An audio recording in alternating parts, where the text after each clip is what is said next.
RSS മേധാവി Mohan ഭാഗവത്തിന്റെ New York സന്ദർശനത്തിനെതിരെ യുഎസിൽ പ്രതിഷേധം ശക്തമാകുന്നു. മോഹൻ ഭാഗവത്തിന്റെ പരിപാടിയെ പിന്തുണയ്ക്കില്ലെന്ന് ന്യൂയോർക്ക് മേയർ സൊഹ്റാൻ മംദാനി വ്യക്തമാക്കി.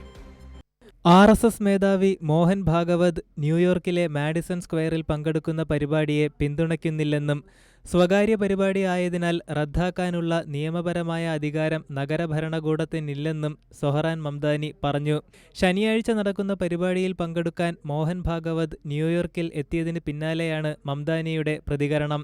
ന്യൂയോർക്ക് സിറ്റി മേയറാകുന്ന ആദ്യ ഇന്ത്യൻ വംശജനായ മംദാനി തന്റെ കുടുംബത്തിന് ഇപ്പോഴും ഇന്ത്യയുമായി അടുത്ത ബന്ധമുണ്ടെന്ന് ഓർമ്മിപ്പിച്ചുകൊണ്ടായിരുന്നു പരിപാടിയെ പിന്തുണയ്ക്കുന്നില്ലെന്ന് വ്യക്തമാക്കിയത്.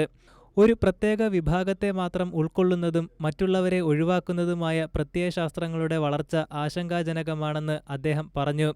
പരിപാടിക്കെതിരെ അമേരിക്കയിൽ പ്രതിഷേധം ഉയരുന്നുണ്ട്. മോഹൻ ഭാഗവതിന്റെ പരിപാടിക്കെതിരെ വിവിധ പൗരാവകാശ സംഘടനകൾ ന്യൂയോർക്ക് സിറ്റി ഹാളിന് മുന്നിൽ വാർത്താസമ്മേളനം നടത്തുകയും പരിപാടി റദ്ദാക്കാൻ ആവശ്യപ്പെടുകയും ചെയ്തു. Hindus for human rights, Indian American Muslim council, interfaith centre of New York തുടങ്ങിയ സംഘടനകൾ പ്രതിഷേധക്കാർക്കൊപ്പമുണ്ട്. American Hindus four engagement and dialogue സംഘടിപ്പിക്കുന്ന universal oneness celebration പരിപാടിക്കായാണ് Mohan Bhagwat ന്യൂയോർക്കിലെത്തിയിരിക്കുന്നത്. News desk, Kairali news.